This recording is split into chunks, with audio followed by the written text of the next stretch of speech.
అయితే ఇప్పుడు ఏ ఎనర్జీ అయితే మనం చెప్పుకున్నామో, నేను ఒక ఎనర్జీని. అయితే ఆ ఎనర్జీని మనం దూరంగా చూసినప్పుడు అది ఒక ప్రకాశం స్టార్‌లాగా కనిపిస్తుంది. ఒక నక్షత్రంలాగా కనిపిస్తుంది. కనిపిస్తుందా అందరికీ? అయితే ఏ విధంగానైతే మన శరీరంలో అంగాలున్నాయి. చూడండి. కనులున్నాయి, ముక్కు, చెవులు, చేతులు, కాళ్ళు ఉన్నాయి. అన్నీ ఉన్నాయి. అయితే ఎవరి శరీరంలోనైతే ఎప్పుడైతే అంగవైకల్యం జరుగుతుందో, ఇప్పుడు మనం చూస్తుంటాం. ఇప్పుడు ఈ సమయంలో ఎక్కువగా లేదు. పాత కాలంలో ఎక్కువగా ఉండేది. అంటే పోలియో అంటాం కదా! ఒక కాలు చచ్చబడి పోయినట్టుగా ఉంటుంది. పోలియో గురించి. చూసుండవచ్చు కదా మీరు. దానికి కారణం ఏంటి? ఎవరైనా వాళ్ళ జీవితంలో పోలియో సంబంధించినటువంటి అంటే కాలు చచ్చుపడిపోయినట్టుగా ఉండడానికి కారణం ఏంటి అంటే, వాళ్ళ ఏదైతే అంటే ఆ మనిషి ఏ తల్లి గర్భం నుంచి జన్మం తీసుకుంటున్నాడో, అక్కడి నుండే తనకి పోషణ సరిగ్గా దొరకకపోతే, ఆ పోషణ లోపం వల్ల పోలియో రావడం జరుగుతుంది. ఇది ముఖ్య కారణం. యెస్. పోషణ లోపం వల్ల పోలియో రావడం జరుగుతుంది. అయితే ఆ పోషణ సరిగ్గా చేసుకుంటే, దానికోసం మళ్ళీ మనం టీకాలు విప్పించుకోవడం, ఆ తర్వాత కేర్ చేయడం జరుగుతుంది. అయితే కొందరిలో కొద్దిగా ఇంప్రూవ్‌మెంట్ ఉంటుంది. కొందరికైతే శాశ్వతంగా అలాగే ఉండిపోతారు. సో, ఇదే విధంగా శారీరకంగా ఏ విధంగానైతే అంగవైకల్యం జరుగుతుందో, అది ఎప్పటికీ లోపంగా ఉండిపోతుందో, ఎగ్జాక్ట్‌లీ మన ఆత్మ యొక్క ఏదైతే అస్తిత్వం ఉందో, పర్సనాలిటీ ఉందో, అందులో కూడా ముఖ్యంగా 2 అంగాలుంటాయి. 2 అవయవాలుంటాయి. అది ఒకటి బుద్ధి, రెండవది మనస్సు. బుద్ధి రెండవది. ఇప్పుడు మనము కన్నులను చూయించొచ్చు ఎక్కడున్నాయి. నోటిని చూయించొచ్చు, చెవులను చూయించొచ్చు.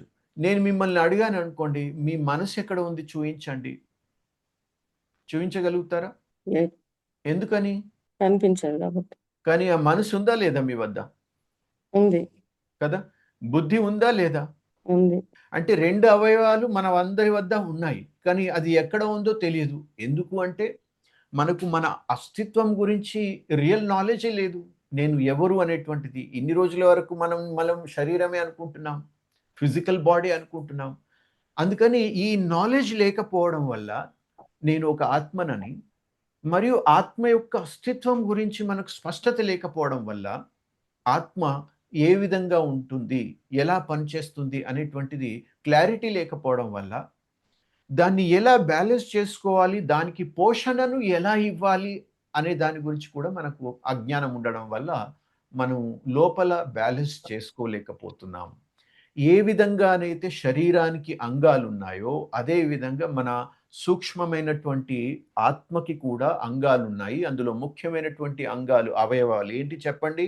బుద్ధి, మనసు. ఇవి ఉండేటువంటి స్థానం. ఈ యొక్క ఎనర్జీ ఎప్పుడైతే మన శరీరంలో ఉంటుందో, ఆ శరీరంలో ఉన్నప్పుడు ఆ యొక్క ఆత్మ యొక్క అంగాలు ఎక్కడ ఉంటాయంటే ముఖ్యంగా 2 స్థానాల్లో ఉంటాయి. ఒకటి మన శిరస్సు. ఈ శిరస్సు స్థానంలో బుద్ధి. దీన్ని ఫిజికల్‌గా మనం బ్రెయిన్ అని చెప్పుకోవచ్చు. యెస్. ఎవరెవరి వద్ద ఉంది బ్రెయిన్ చేయెత్తండి. చాలా సంతోషం. అయితే దీన్ని స్పిరిచ్యువల్ లాంగ్వేజ్‌లో బుద్ధి అంటున్నాం. రెండవ అవయవము ఆర్గన్ ఏదైతే ఉందో అది హృదయం, మనస్సు. అది హార్ట్ ఫిజికల్‌గా మనం హృదయాన్ని చూయిస్తాం. సో, భౌతికంగా హృదయ స్థానంలో మనస్సుంది. భౌతికంగా మస్తిష్కం, బ్రెయిన్ ఏదైతే ఉందో ఈ స్థానంలో బుద్ధి ఉంది. క్లియరేనా అందరికీ? Yes please. అయితే యెస్ ఇప్పుడు సార్.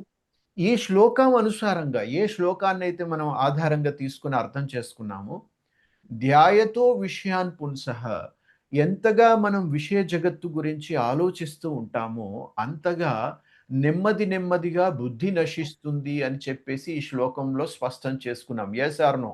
Yes sir. ఎంతగా ప్రాపంచిక జగత్తు గురించి ఆలోచిస్తూ ఉంటే, అంతగా మన బుద్ధి నశిస్తూ ఉంటుంది. అయితే ఇక్కడ ఈ 2 అంగాలను నేను మీకు స్పష్టం చేస్తాను.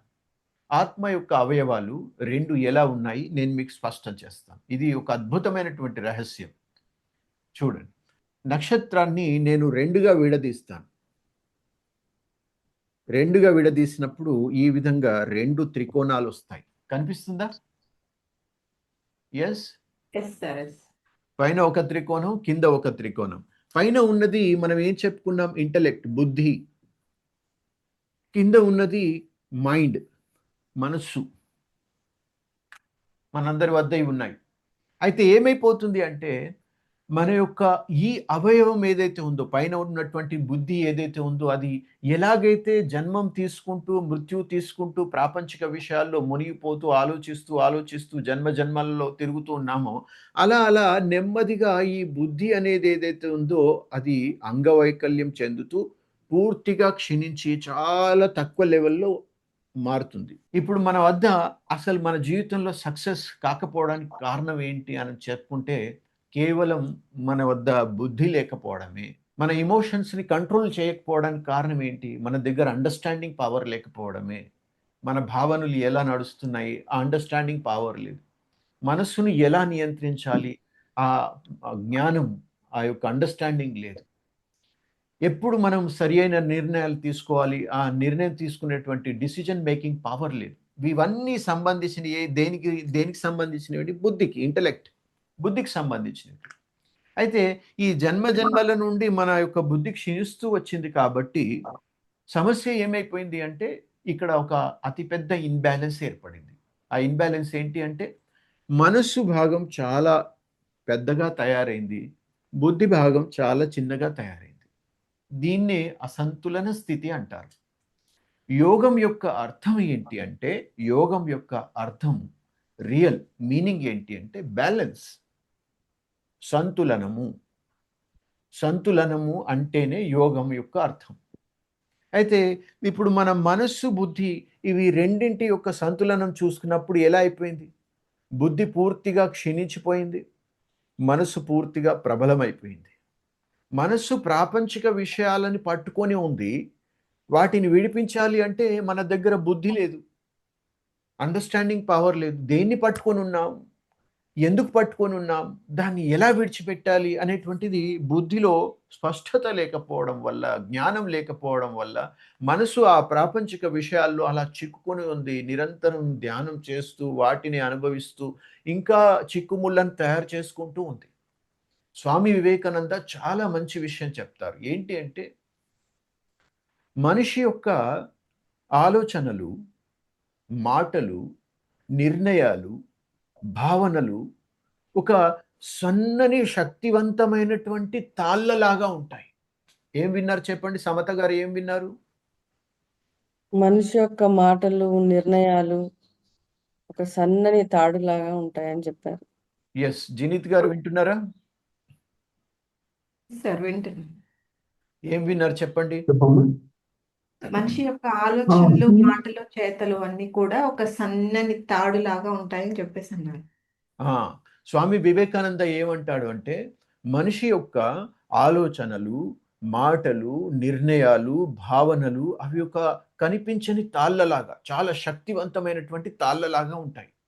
అయితే ఏ విధంగానైతే మనం చూస్తూ ఉంటాం, మనం ఆ, ఇళ్ళల్లో మూలకి గోడకి ఆ పురుగులు ఉంటాయి, గూళ్ళు కడతాయి, తెలుసా?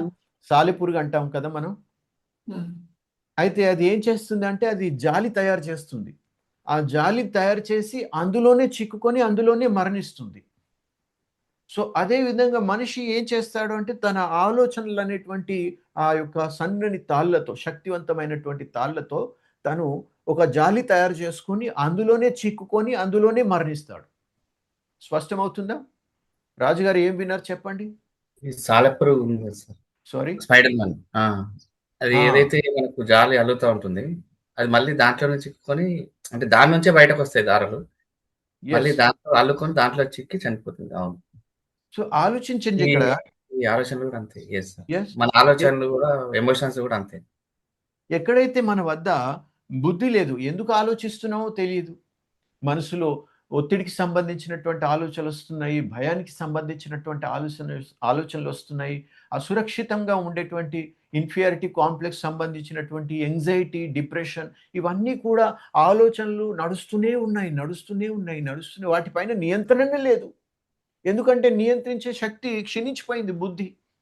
బుద్ధి ద్వారా మన అంగవైకల్యం జరిగింది. అనగా మన ఒక విధంగా చూసుకున్నట్లయితే శరీరంలో కాలు పోలియో వచ్చి ఎలా పడిపోతుందో అలాగా ఈరోజు మనిషి యొక్క అస్తిత్వం ఎలా తయారైంది అంటే తన యొక్క బుద్ధి క్షీణించడం వల్ల పూర్తిగా శక్తిహీనుడైపోయాడు. మోహన్ గారు ఇప్పుడు స్పష్టమైందా మీకు? సమస్య ఏంటి ఇప్పుడు స్పష్టమైందా? అయింది సార్. ఇప్పుడు ఈ ఇన్‌బ్యాలెన్స్ అయినటువంటి శక్తిని మనం బ్యాలెన్స్ చేసుకోవాలి. దానికోసమే భగవంతుడు యోగాన్ని నేర్పిస్తాడు. ఏ విధంగా మీ బుద్ధిని డెవలప్ చేసుకోవాలి, ఏ విధంగా మీ మనస్సు ఏదైతే ఇన్‌బ్యాలెన్స్ అయిందో దాన్ని బ్యాలెన్స్ చేసుకోవాలి, ఇది నేర్పడమే యోగము. దీనికోసం మొట్టమొదట మనల్ని మనం చాలా బాగా అండర్‌స్టాండింగ్ చేసుకోవాలి. ఇది నా జీవితంలో ఉన్నటువంటి, నా లోపల ఉన్నటువంటి పర్సనాలిటీ. ఇప్పుడు అంగవైకల్యం ఏదైతే జరిగిందో అంటే బుద్ధి క్షీణించి నేను శక్తిహీనుడనైపోయాను. ఆ శక్తిని పెంచుకోవాలి అంటే ఏం చేయాలి? పోలియో ఎందుకు వచ్చింది చెప్పండి? ఇప్పటివరకు మనం నేర్చుకున్న దాంట్లో బుద్ధి పోలియో అంటే శారీరకంగా ఒక వ్యక్తి పోలియో బారిన పడ్డాడు. కారణం ఏంటి? శరీరంలో పోషణ సరైన ఆహార పోషణాలు వెళ్ళకపోవడం వల్ల. యెస్. జీనిత్ గారు చెప్పండి, మీరు చెప్తున్నారు. అదే సార్ చెప్పినట్టు తల్లి గర్భం నుంచి అతనికి పోషణ సరిగా అందకపోవటం వల్ల పోలియో Yeah. రూపంలో పోషణ దొరకకపోవడం వల్ల శారీరకంగా అతని పోలియో బారిన పడ్డాడు. అదే విధంగా ఇక్కడ కూడా మనకు పోషణ దొరకడం లేదు. పోషణ ఏంటి? బుద్ధికి ఏం పోషణ కావాలి? బుద్ధి, జ్ఞానం అనేటువంటి ఆహారం కావాలి. బుద్ధి అంటేనే ఏంటి? జ్ఞానం. బుద్ధి అంటేనే జ్ఞానం కదా. ఆ జ్ఞానం ఏదైతే ఉందో మన పూర్వకాలంలో గురుకులంలో జ్ఞానాన్ని అందించేవారు. ప్రతిరోజు ఇంట్లో తమ పిల్లలకి మంచి సంస్కారము, జ్ఞానాన్ని ఇచ్చేవారు. ప్రతిరోజు ప్రతి ఇంట్లో కూడా భగవద్గీత పఠనము, దాని గురించి మననము రోజు కనీసమైనా చేసేవారు. అది నెమ్మదిగా ఏమైపోయింది? ఆ బుద్ధి అనేటువంటి జ్ఞానం పోషణ ఏదైతే ఉందో అది క్లోజ్ అయిపోయింది. ఇక మానేశారు. దానివల్ల ఏమైపోయింది? బుద్ధి చచ్చుబడిపోయింది. ఎలాగైతే బుద్ధి క్షీణించుతూ వెళ్తుందో అలాగా మనిషిలో ఉన్నటువంటి మానవత విలువలన్నీ కూడా నశించిపోతున్నాయి. మానవత విలువలు ప్రేమ, దయ, కరుణ, విశ్వాసము అనేటువంటి మానవత విలువలన్నీ కూడా నశించిపోతున్నాయి. అయితే ఇప్పుడు మనం వారం రోజుల నుంచి ఏం చేస్తున్నాం? ఏం చేస్తున్నాం? జ్ఞానాన్ని జ్ఞానాన్ని ఇవ్వటానికి ప్రయత్నం చేస్తున్నాము. ఎగ్జాక్ట్లీ. మీ యొక్క ఆ బుద్ధి ఏదైతే ఉందో దానికి ఇక్కడ జ్ఞానం తినిపించడానికి ప్రయత్నం చేస్తున్నాం. దాని ద్వారా మీ యొక్క ఈ అంగము బ్యాలెన్స్ అవుతుంది. బుద్ధి యొక్క ఏదైతే అవయవం ఉందో అది బ్యాలెన్స్ అవుతుంది. దాని ద్వారా మీ భావనలను మీరు నియంత్రించుకోగలుగుతారు. దీని ఎఫెక్టే మీరు చూస్తున్నారు కూడా ప్రాక్టికల్గా. ఏదైతే మీరు ఇక్కడ మనం జ్ఞానం రోజు వింటున్నామో దినమంతా కాస్త చేంజెస్ అవుతుంది. ఆనందంగా ఉంటున్నారు, ఉత్సాహంగా ఉంటున్నారు, మానసికంగా సంతులనంగా ఉంటున్నారు. కారణం ఏంటి? ఇక్కడ బుద్ధికి భోజనం ఇస్తున్నాము. ఎంతగా మీరు భోజనం తీసుకుంటూ ఉంటే అంతగా మీ బుద్ధి చాలా పవర్ఫుల్ అవుతుంది. ఎంతగా పవర్ఫుల్ అవుతుందో అంతగా మనస్సును నియంత్రించడం చాలా ఈజీ అవుతుంది. ఇప్పుడు బయట ఉన్నటువంటి ఏ గ్రంథానైనా తీసుకోండి, ఆ గ్రంథంలో ఉన్నటువంటిది ఏంటి చెప్పండి? అది మీరు భగవద్గీత తీసుకోండి, వేదాలు శాస్త్రాలు తీసుకోండి, ఖురాన్ తీసుకోండి, బైబిల్ తీసుకోండి, బయట ఉన్నటువంటి ఏదైనా తీసుకోండి, అదంతా కూడా జ్ఞానం. Yes or no? జ్ఞానం. జ్ఞానం అంటే ఏంటి? బుద్ధి. ఏ బుద్ధి అయితే క్షీణించిందో ఆ బుద్ధి మనకి మన పెద్దవాళ్ళు అందులో తయారు చేసి పెట్టారు. అయితే అది మనం ఎలా తీసుకోవాలి, మరియు ఈ విధంగా నా ఇంటర్నల్ పర్సనాలిటీ ఎంత క్షీణిస్తుంది అనేటువంటి స్పష్టత లేకపోవడం వల్ల అది మళ్ళీ చాలా లోతైన లాంగ్వేజ్లో ఉండడం వల్ల, భాషలో ఉండడం వల్ల దాన్ని మనం అర్థం చేసుకోలేకపోతున్నాం. ఎందుకంటే అది సంస్కృతంలో ఉంది, మరియు ఇది లోతైన నాలెడ్జ్ కాబట్టి. ఇది ఫిజికల్ నాలెడ్జ్ కాదు, ఇది సూక్ష్మమైనటువంటి నాలెడ్జ్. అది మనకు అర్థం కాదు. మళ్ళీ అంత సూక్ష్మమైన నాలెడ్జ్ని స్పష్టంగా, వివరంగా, సరళంగా, సులభంగా అర్థం చేయించి చెప్పేవాళ్ళు ఎవరు లేరు. సో ఈ విధమైనటువంటి స్థితి ఇప్పుడు మన జీవితంలో చూస్తూ ఉన్నాము. అందుకనే లైఫ్లో చాలా ప్రాబ్లమ్స్ ఫేస్ చేస్తూ ఉన్నాం. ఇంకా ఎవరెవరైతే ఈ విషయాల్ని తన అనుభవం ద్వారా అర్థం చేసుకున్నారో, తమ లెవెల్ ఏదైతే ఉందో ఆ విధంగా వాళ్ళు ప్రయత్నాలు చేస్తూ ఉంటారు. అంటే కొందరు ధ్యాన సాధన చేయడము, కొందరు నామజపం చేయడము, కొందరు ఇంకా పఠనం చేయడము, ఇంకా కొందరు వివిధ రకాలైనటువంటి హఠయోగాలు చేయడము, శుద్ధి క్రియలు చేయడము, వివిధ రకాలైనటువంటి కుండలిని సాధనలు ప్రాక్టీస్ చేసి ఈ యొక్క ఎనర్జీని పైకి తీసుకురావడానికి ప్రయత్నం చేస్తారు. ప్రయత్నం చేస్తున్నారు. Yes. దీనినే స్పిరిచువల్ లాంగ్వేజ్‌లో కుండలిని జాగరణము అంటారు. కుండలిని జాగరణ. స్పిరిచువల్ లాంగ్వేజ్ కుండలిని జాగరణం అంటే మన యొక్క ఇన్బ్యాలెన్స్ అయినటువంటి స్థితిని బ్యాలెన్స్ చేసుకునే సాధన. అయితే ఇక్కడ మనకు అటువంటి ఏ విధమైనటువంటి కష్టతరమైనటువంటి సాధనలు చేయకుండా భగవంతుడు చాలా సింపుల్గా ప్రొద్దున మనకి ఫ్రెష్ భోజనం చక్కగా వేడి వేడిగా ఈ బుద్ధి ఏదైతే భోజనం ఉందో అది వండి మనకి చేస్తున్నాడు. ఇంకా అది తిన్న తర్వాత మీ బుద్ధి బ్యాలెన్స్ అయిపోతుంది. క్లియర్ అవుతుందా? Yes, yes sir. ప్లీజ్ చెప్పండి. ఈరోజు మనం ఏం నేర్చుకున్నాము, ఏం అర్థమైంది? అద్భుతమైనటువంటి రోజు, అద్భుతమైనటువంటి జ్ఞానం. దీన్ని మీరు ఇక్కడే పెట్టుకున్నారు అంటే ఇంకా మీ జన్మ తరిస్తుంది. ఇక్కడే ఉండాలి అంటే మీకు ప్రతి క్షణం జ్ఞాపకం ఉండాలి. ఏ రోజైతే ఇది మర్చిపోతారో అప్పుడు భోజనం తినరు. భోజనం తినకపోతే ఏమైపోతుంది? పాచిపోయిన భోజనమే మీ ముందుకు వస్తుంది. అంటే పాత ఆలోచనలు, పాత అనుభవాలు, ఆ పాచిపోయిన భోజనమే వస్తుంది. మళ్ళీ అదే తింటారు.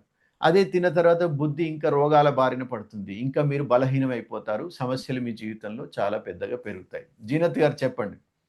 సార్ అంటే నాకేమర్థమైందంటే మనం ప్రాపంచిక విషయాల మీద ఎక్కువ అటాచ్మెంట్ పెట్టుకోవటం వల్ల మనకి బుద్ధి అన్నది క్షీణించి మనసు ఏదైతే ఉందో అది ఎక్కువ భారంగా అయింది. ఎస్ అంటే ఎక్కువ అంటే పెద్దగా ఇన్బ్యాలెన్స్ అయింది. బలమైంది. ఇంబ్యాలెన్స్ బలమైపోయింది. భారమే ఇంబ్యాలెన్స్ అయింది.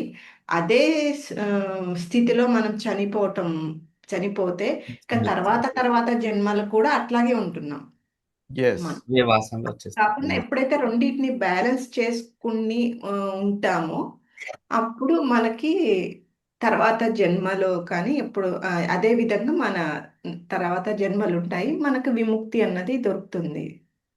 అద్భుతం, అద్భుతం, వండర్ఫుల్. నమస్తే గురుగారు.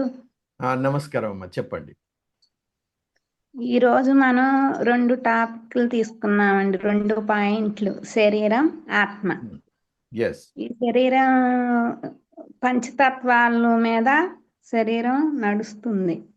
ఎస్ ఆత్మతత్వం, పంచతత్వం, శరీర యొక్క పంచతత్వాలు పృథ్వీతత్వం, జలతత్వం, వాయుతత్వం. మన హృదయం దగ్గర ఉండేది ఏంటిదండి? ఆత్మ యొక్క అంగాలు, మనస్సు తర్వాత మరియు బుద్ధి. మన మనసు శిరస్సు దగ్గర ఉండే ఆకాశతత్వం. పంచతత్వాలు వేరు, ఆత్మ యొక్క అంగాలు వేరు. పంచతత్వాల్లో ఈ 5 తత్వాలు కదా: ఆకాశము, అగ్ని, వాయువు, పృథ్వీ, జలం. వాయుతత్వం, ఆకాశతత్వం, ఆ పంచతత్వాల మీద శరీరం నడుస్తుంది. ఆత్మతత్వం. అయితే ఈ శరీరం, ఆత్మ ఈ 2 కూడా ఈ జన్మ కర్మల నుండి, ఈ జన్మ బంధనాల నుండి బయటపడాలి. మళ్ళీ జన్మల బంధాల నుంచి కూడా మనం బయటపడాలి. ఎస్, ఇవి మన యొక్క లక్షణాలు. మన నేచరు, ప్రకృతి అయితే ఎలా మారుతూ ఉంటుందో ఆత్మ కూడా మరలా జీవిస్తూనే ఉంటుంది. మన శరీరం మాత్రం క్షీణిస్తుంది. ఎస్, మన ఆత్మ మాత్రం మళ్ళీ జన్మ తీసుకుంటూనే ఉంటుంది. ఎస్. ఈ ప్రాపంచిక విషయాల నుంచి మనిషి ఆలోచిస్తూనే ఉంటాడు. అవును, మళ్ళీ జన్మ తీసుకుంటూ ఉంటుంది. మరలా వచ్చే తీసుకునే జన్మలో కూడా ఈ ప్రాపంచిక విషయాల గురించి మనిషి ఆలోచిస్తూనే ఉంటాడు. అవును, ఎందుకంటే ఆ మనసు కోరికల వలన మనిషి ఆలోచిస్తూనే ఉంటాడు. ఆ ఆలోచనలో కోపం కూడా వస్తూ ఉంటుంది. ఆ కోపం వలన మన బుద్ధి క్షీణించడం జరుగుతుంది. అద్భుతం, ఎప్పుడైతే విపరీతమైన కోపం మనిషికి వస్తుందో అప్పుడు ఆటోమేటిక్గా మనకి మన బుద్ధి అనేది పనిచేయదు, క్షీణిస్తూ వస్తుంది అన్నమాట. ఎస్. ఇక్కడ మళ్ళీ మనం 2 పాయింట్ల మీద తీసుకోవాలి. Understanding power, decision making power అనేది మనం కలిగి ఉండాలి. అద్భుతం. ఎస్. అప్పుడు మనం ఈ కోపాన్ని, ఈ మనసుని, ఈ ఆలోచనలు అనేది మనం ఎప్పుడైతే ఈ 2 పవర్స్ అనేవి మనం తీసుకోగలుగుతామో, understanding power, decision making power అనేది తీసుకోగలుగుతామో, అప్పుడు మన బుద్ధిని, మన మనసుని, మన కోపాన్ని, మన ఆలోచనల్ని నియంత్రించుకోగలుగుతాం మనం. Wonderful, wonderful. కరెక్టేనా సార్? ఎస్. అద్భుతం. చాలా బాగా అర్థం చేసుకున్నారు మీరు. చాలా సంతోషం. ఎస్, సమత గారు చెప్పండి, మీరు అలాగే చెప్పండి. మళ్ళీ మన శరీరంలో కూడా కనిపించిన అంగం ఆత్మ, సూక్ష్మమైన అంగం ఆత్మ. 2 ఆ, అంగాలు ఉంటాయి. ఆత్మకి చెప్పండి. ఆత్మకి 2 అంగాలు ఉంటాయి. ఒకటి బుద్ధి, ఒకటి మనసు. ఈ అద్భుతం. 2 కూడా మన ఎక్కడ ఉంటాయి అంటే మన శిరస్సులో ఉంటాయి. ఎస్, బ్రెయిన్ వద్ద బుద్ధి, హృదయం వద్ద మనసు. బ్రెయిన్ వద్ద బుద్ధి, హృదయంలో మనసు అనేది ఉంటుంది. ఎస్. ఈ మనిషి ఆలోచనలు అనేవి మన వివేకానంద గారు చెప్పిన మాట ఏంటంటే, మనిషి ఆలోచనలు ఒక సన్నని తాడు వలె ఉంటాయి. శక్తివంతమైన తాళ్ళలాగా. ఆ, అవి వస్తూనే ఉంటాయి, మళ్ళీ క్షీణిస్తూ ఉంటాయి. అది అలా రన్ అవుతా ఉంటాయి సార్. అద్భుతం. చాలా బాగా చెప్పారు రమణమ్మ. చాలా సంతోషం. ఎస్. కళ్యాణి సార్ నా పేరు. సారీ, కళ్యాణి అండి. కళ్యాణి. విశ్వ కళ్యాణి అని చెప్పుకోవచ్చు మనం కదా. Yes, thank you sir. Thank you. Samatha గారు చెప్పండి, మీరు చెప్పండి. సార్, మనం అంటే తల్లి గర్భంలో ఉన్నప్పుడు పోషణ లోపం వల్ల మనకి వైకల్యం వచ్చినట్టు, మనకి జ్ఞానం లేకుండా మన బుద్ధి వైకల్యాన్ని పొందుతున్నాం. ఆ అద్భుతం. జ్ఞానం ఆర్జిస్తే ఆ బుద్ధిని, మనసును మనం బ్యాలెన్స్ చేసుకోగలుగుతాం. ఎస్. మంచి అండర్స్టాండింగ్, మంచి డెసిషన్ పవర్ తో ఈ రెండింటిని మనం బ్యాలెన్స్ చేయగలుగుతాం. అలా బ్యాలెన్స్ చేస్తే మనం ఈ మెటీరియల్ వరల్డ్ కి అటాచ్మెంట్ తగ్గిపోయి మనం నెక్స్ట్ జన్మ అలా కాకుండా ఈ మెటీరియల్ వరల్డ్ కి మంచి జన్మ. అటాచ్మెంట్ మంచి జన్మ లభిస్తుంది. అద్భుతం, వండర్ఫుల్. ఇక మన లక్ష్యాలు ఏంటంటే, ఒకటి ఈ శరీరం నుంచి బయటపడాలి.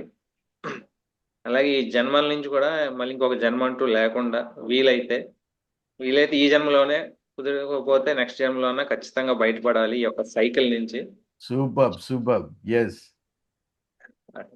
బయటపడాలంటే కొంచెం మనం మన మనస్సును అదుపు చేసుకుని, ఆలోచనలు అదుపు చేసుకుని, ఆత్మలోకి కొంచెమేనా? చూడడానికి కొంచెం కదా సార్, పూర్తిగా ఎస్. ఆత్మలోకి ప్రయాణం చేయాలి కంపల్సరీగా. నెమ్మదిగా అయినా ప్రయత్నం మొదలుపెట్టి ఈ క్షణం నుంచి అయినా ఆత్మలోకి ప్రయాణం చేయడానికి ప్రయత్నించి పూర్తిగా ఈ జన్మలోకి ట్రై చేస్తూ సక్సెస్ పొందాలి. ఇంకా ఏం మన ఆత్మ అంగం అస్తిత్వం క్లియర్ అయిందా? మనస్సు, బుద్ధి, అయింది సార్. దీన్నే మనము చక్రతో జోడించి చూసినట్లయితే మనస్సుని హార్ట్ చక్రం అని చెప్పుకుంటాం, హృదయ చక్రం. బుద్ధిని ఆజ్ఞా చక్రం అని చెప్పుకుంటాం. ఓకే, అది స్పిరిచువల్ లాంగ్వేజ్లో. మనం ఇక్కడ ఈజీ లాంగ్వేజ్లో చెప్పుకుంటున్నాం బుద్ధి మరియు మనస్సు. ఎస్. ఇప్పుడు మనం ప్రాక్టికల్గా ఎవరైతే సమయం ఉందో వారు మనం 5 నిమిషాలు 6 నిమిషాలు ప్రాక్టికల్గా మళ్ళీ మనం మెడిటేషన్ చేసి పూర్తి చేద్దాం.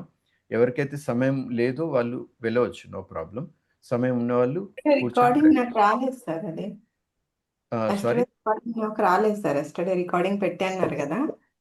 యాక్చువల్లీ జినీత్ గారు, నేను మీకు గ్రూప్ లింక్ పంపిస్తాను. ఆ గ్రూప్లో జాయిన్ కండి. అందులో యాక్చువల్లీ నేను పెట్టాను, మీకు పర్సనల్ కూడా నేను పంపిస్తాను. కానీ మీరు గ్రూప్లో జాయిన్ అయితే ఇంకా మళ్ళీ నాకు సపరేట్గా మీకు పంపించాల్సిన అవసరం ఉండదు. Okay sir. సో లింక్ కూడా నిన్నటిది కూడా పెడతాను, మరియు ఈ రోజుది కూడా వస్తుంది. సో మీరు మొదట గ్రూప్లో జాయిన్ కండి, ఆ లింక్ పంపిస్తాను. Okay sir. రాజు గారు చెప్పండి. రాజువయ్యా, మహారాజువయ్యా. సార్, ఫస్ట్ మనం అండర్స్టాండ్ చేసుకోవాలి, మనం ఒక ఎనర్జీ. ఎస్. ఈ శరీరం అనేది పంచభూతాలతో ఉంది, ఎప్పటికైనా పంచభూతాలనే కలిసిపోతుంది. ఎస్. కాబట్టి ఈ శరీరం అనేది మార్పు చెందుతుంది. ఒక Yes. రూపం నుంచి ఇంకో రూపం నుంచి. ప్రకృతి యొక్క తత్వమే అది. కాబట్టి ఈ శరీరం గురించి ఎక్కువగా ఆలోచన చేయకుండా, ఈ మీరన్నట్టు దూరం చూస్తే నక్షత్రం అనేది చాలా చిన్నగా కనబడుతుంది. దగ్గరికెళ్తా ఉంటే చాలా పెద్దగా ఉంటుంది. Yes. మన ఆత్మశక్తి, ఆత్మ అని అంటే మీన్స్ శక్తి. శక్తి అనేది మనకు చిన్నగానే ఉంది. కానీ అది చాలా పెద్దగుంది. కానీ మనకు దాన్ని అర్థం చేసుకునే కెపాసిటీ పెరగట్లేదు. అంటే ఆ Yes. జ్ఞానం లేదు. ఈ జ్ఞానం వల్ల ఏమవుతుందంటే, ఈ శక్తి, బుద్ధి శక్తి ఇంకా పెరుగుతుంది. మనం నక్షత్రం ఎంత పెద్దగా అయితే ఉంటుందో, సూర్యుడు ఎంత పెద్దగా అయితే ఉన్నాడో, అలా Yes. చూసుకునే శక్తి పెరుగుతుంది. అప్పుడు మనసు ఆటోమేటిక్‌గా తగ్గిపోతుంది శక్తి. Yes. ఇది అర్థమైంది. ఇంకొకటేందంటే సార్, ఇప్పుడు మీరు ఇందాక చెప్పినట్టు ఐ యామ్ అని ఉంది కదా సార్. ఇంగ్లీష్‌లో ఐ యామ్ అని రాస్తారు. I am. అవును. ఐ అంటే ఇంటెలెక్చువల్, యాక్షన్. ఏ అంటే యాక్షన్ కావచ్చు, యాక్టివ్ అని కూడా అనుకోవచ్చు. మైండ్ అంటే ఒక సెంటెన్స్ చేస్తే ఇంటెలెక్చువల్లీ యాక్షన్ మైండ్. గ్రేట్. అది ఐ యామ్. నేను అంటే మేధోపరమైన క్రియాశీల మనస్సు అని అర్థమైపోయింది సార్. ఇప్పుడు కొంచెం మీనింగ్ అనేది క్లియర్‌గా అయింది నాకు. వండర్ఫుల్. అద్భుతం. సో అందుకని ప్రతిరోజు మనకి ఇక్కడ భగవంతుడు భోజనం పెడుతున్నాడు కాబట్టి ఎవరు కూడా భోజనం మిస్ కాకుండా ఈ వేడి భోజనం, ఫ్రెష్ భోజనం, జ్ఞానం ఏదైతే ఉందో బుద్ధిని భుజించి దినమంతా కూడా మనం శక్తివంతంగా ఉందాం. మరియు మన యొక్క ఎనర్జీ ఏదైతే ఇన్బ్యాలెన్స్ అయిందో, కిందకు వచ్చిందో దాన్ని పైకి తీసుకెళ్దాం. సో బ్యాక్ స్ట్రైట్‌గా పెట్టి కూర్చోండి.